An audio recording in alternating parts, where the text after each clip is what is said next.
So one of the most important things that you can come across while looking for multi-million dollar deals, one of the most common roadblock and the most recurring roadblock that you would find while looking for multi-million dollar deals, especially if you want to get into buying businesses or anything in the corporate world that is high stakes in nature. And when I say high stakes or high ticket, I mean at least $1 million plus. So whenever you are talking about those numbers, one of the most recurring phenomena that you would find is gatekeepers.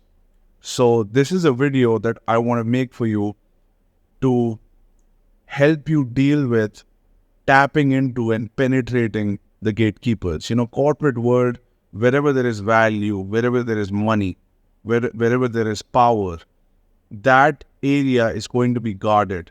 And the person who is in charge, the person who is in positions of power in that area is almost always going to be guarded with a fortress. You cannot just, penetrate into a corporate office without going through a process of filtration. And if you don't know how to get through and penetrate inside the building, inside that, and have a meeting with the decision maker, have a meeting with the king of that office, the emperor of that office, then the likelihood of you being successful is going to be slim to none, because you have to communicate with the decision maker. And once you get in the room, the chances of success increases dramatically. But the challenge is getting inside the room, because a lot of these people, once you get inside the room through the gatekeepers, they tend to be a little more defenseless, or they tend to be a little more unguarded. They will have a frank conversation with you, and you can have a conversation about creating an alliance, creating a partnership, having a deal. So, but to get to that point, there is a whole series of challenges and roadblocks that you would face on a very recurring basis. So I have been in over a couple of hundred such negotiations, and I have managed to get inside these high-profile decision maker in large public companies, including billion-dollar public companies. So how do you tap into someone like that? And I'm really talking the CEO level. Okay, so how do you tap into something like that?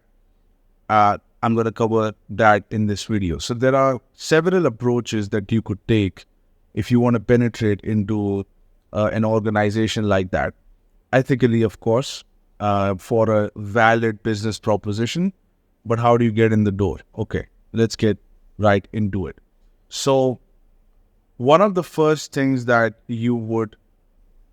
they expect from you is for you to introduce yourself. Who the hell are you? That's the question. And they will come from a standpoint of a little bit of a defensiveness, because they don't want anybody who is not in a position of power to enter the gates. And it's not really up to the receptionist to influence that policy. That's really coming from the top down chain of command, and the receptionist is basically under a spell. So you have to assume that whatever the receptionist is telling you is coming from the top. So the people at the top want individuals that have a lot of value to offer, something extremely valuable to offer, not something to take, but something valuable to offer to come in the door and get to them.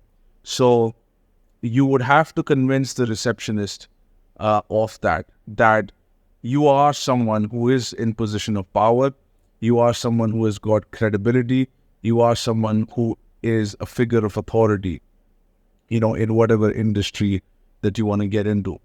And to do that, you have to do a preliminary step. So, for example, you can't just walk in or make a phone call as a one-man show and try to get into these powerful situations, most likely it's not going to work. Especially if you're young, right? So what you want to do is there is a preliminary step before you even start making phone calls to get into these meetings. There is a preliminary step where you create an alliance with people who are already in positions of power, and you make a favorable deal with them in a manner that they are your business partners, and you have created an alliance with people in existing positions of power, or people who have been in positions of power, people who have a name in the market. And just by association, you will have power and credibility. And more importantly, your company profile is going to have that. And that is an important document that you need to have. Your company profile will contain the vision of your company, the business model, and the profiles of the people involved. So if you send this profile to somebody and they see the names, powerful names, that just goes through various gatekeepers, right? So that's one of the key ingredient, and that falls under the category of who the hell are you? So who the hell are you? This is who we are. And that statement of who you are has to be extremely powerful and carefully curated. Obviously, you have to be honest and it has to be true. But I introduce myself in the following way. Hello, my name is Prithvi Chauhan, and I'm the founder of a healthcare investment company in UAE called Vital Gates. And I have some of the most powerful individuals, some of the most high-profile executives in the country, part of the project, including so-and-so, so-and-so, so-and-so, and so-and-so. So when you open like that, there is an instant credibility, and you have a couple of seconds to do this. So this is who I am. I said I'm the founder. So it's not a secretary or my assistant calling. It's me calling. So it's the founder and managing director. And of what? Of so-and-so company. And what is this company? This is what the company does. And here are the people involved. The people is more important than what the company does. But that is also important, what the company does. But the people really enhances the prestige of the company. And you need that effect. So that's why a lot of the people, they start off, especially people who are not experienced, they start off calling businesses to buy, and it can get a bit challenging to get through the gatekeepers because you don't have credibility, you haven't established that in the first few seconds. So this is how you do it. Now, that is an approach that you could use at any level, really. But really, this is an approach you use with the receptionist and when you enter. So that's in terms of the approach. But the second thing is, at what level do you knock the door? An organization has several levels, right? The ground level, the manager level, the executive, senior executive, and the shareholder level, right? Or the board level and then the shareholder level. So really, at what level do you enter from? And the answer to that question is you could take several approaches. One of the best approaches you could take is start from top to bottom. Top to bottom, not bottom to top. So top to bottom looks like this. You contact directly the founder or the CEO of the company.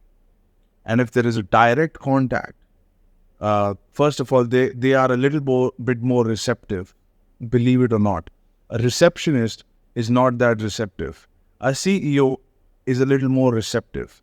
This is not going to make sense, but it's true, because the receptionist is all the time scared of losing her job. She does not have incentive-based compensation. She's completely, fully pressured, and her task is very tedious.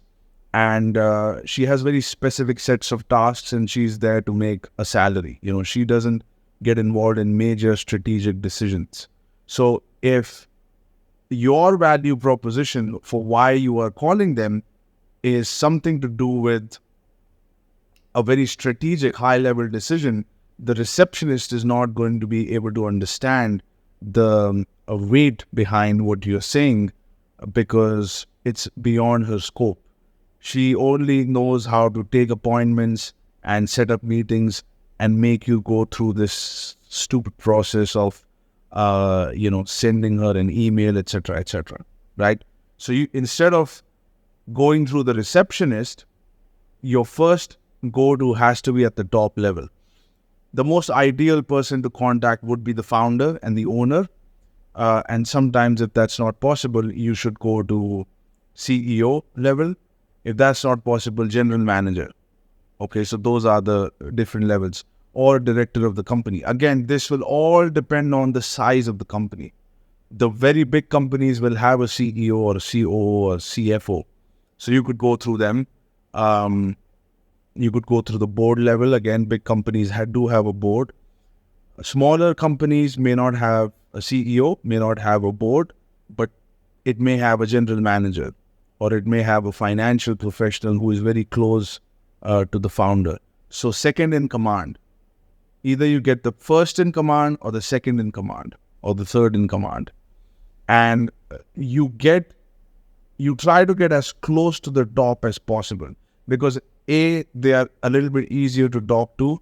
The high level executives, believe it or not, are far more easier to deal with than an assistant. An assistant can just be very reluctant towards your requests. And one of the reasons is because the receptionist doesn't have much of a power. So you are better off talking to someone at the top. Another approach that I have found is that, going through some consultants or former employees of that company, former senior executives. You could also search for them and then you could go through them and you can put an incentive, a business incentive for this person. So it's kind of like a bribe, but it's not known as a bribe in the corporate world. It could be known as an introduction fee or a commission, or brokerage fee, etc. But it's really, you have to have some incentive of that person to make the introduction. I had offered one incentive to a person. He was a consultant in one of the big four accounting firms, and he was connected with a large public company CEO. And we had met, and then he said that I can make this introduction for you, and you could discuss. They're looking to sell some of their assets. And I said, great, if you set up the introduction, I'm going to give you an introduction fee, assuming that the business turns out, to be fruitful. If the business transaction turns out to be fruitful, you get your commission. He says, okay. And I said, all you got to do is just make the introduction. And that's what he did. He made the introduction with the decision maker of this large public company. And he set up a meeting, and there you go. I was in that position. But I would not have gotten to that position and have an exposure to a $100 million deal. I would not have had that if I did not have the business partners that I do, right? So that step is very crucial. That falls into the category of who the hell are you? Because I had established in this consultant's mind who the hell I am is so and so, and it's a powerful thing, and it's a very valuable proposition for the person you're introducing. So your credibility is on the line, and I'm going to make sure that does not get spoiled. It's a genuine thing. It's a genuine deal. So, make the introduction and you'll have your cut. And it's really as simple as that. But what is a little difficult is to get these powerful people together first before you make the contact. Once you have that piece ready, you have credibility and you can penetrate into doors that you could not have penetrated by yourself. So that step is extremely important. Having a vision, having a project in the first place, an idea of the project, a vision of the project, a business model, and this team of high-profile individuals is absolutely important before you make contact with a big corporation or a multi-million-dollar corporation. So once you have that, it's relatively straightforward to open the door, send your company profile from top to down approach, and if you're going through the receptionist, you again have to establish credibility. And with the receptionist, let's say you could not find anybody from the top. You could only find the receptionist. Fine. How do you get through that? Then in this scenario, you have to try your best to explain who you are, and you have to get her personal number and send her your profile, and then give a second or third call and really tell her that, this is what it's for. It's a very strategic decision. We are an investment company. We invest into companies, we buy companies, and we are creating a healthcare group. And we are interested to connecting with the owner of of the company, and tell the owner's name. So you could easily Google the name of the company's owner, and you could take his first name. Oh, I want to meet Dr. So-and-so, for this reason. And this is who we are. The most important thing for the reception is going to be, again, who you are and what's the purpose. If you can establish that, and if you can mainly establish that she is not going to be embarrassed by proposing this at the top, if you can convince her of that, she will propose it. But if it's even a little bit risky, that maybe this is important, maybe this is not, or this is some kind of a snake oil salesman, if she smells even a little bit of that, she's not going to let you in. And you're not a snake oil salesman, you're a legitimate businessman with powerful people on board, and you want to have a conversation about buying someone's company. That's the fact. So you have to present it properly. And another thing that I have seen, it's kind of a sticking point, is when you are on the phone, you just want to speak fast and get to the point quickly. But what you want to do is speak the words fully and clearly and simply.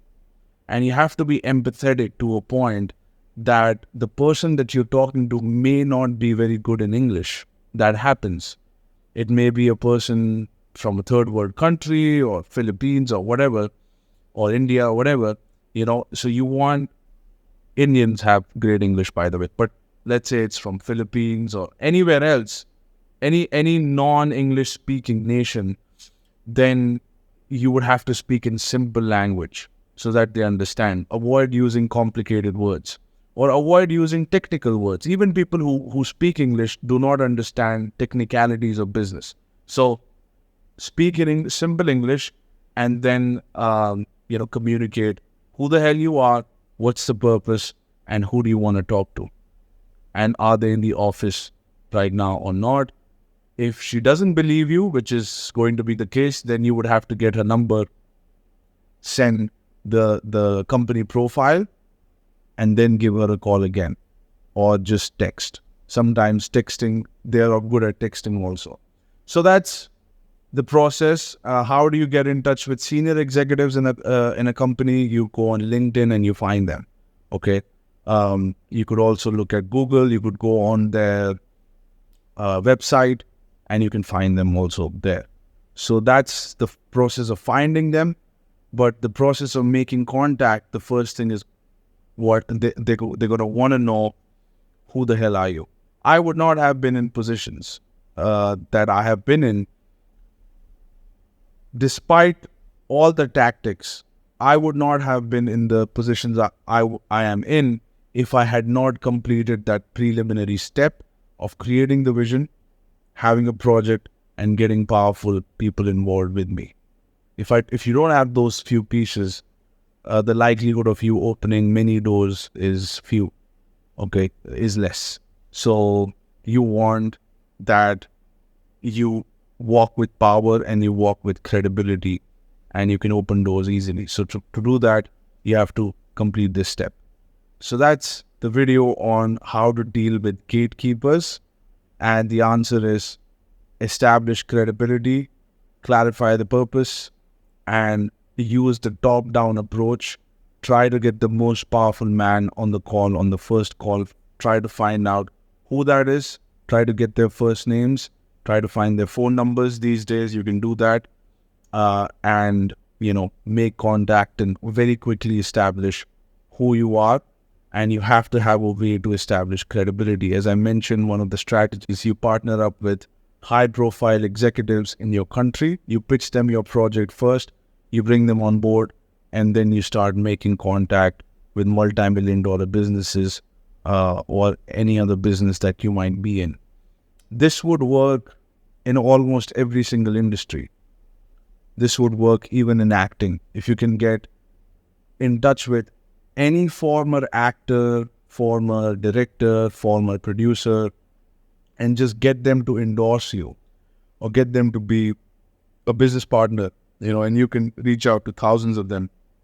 Just that piece alone, that endorsement from them, will get you into doors and put you in powerful positions. So this is actually something that can work in any industry, but it works really, really well in mergers and acquisitions, the business of buying other businesses. It works really well.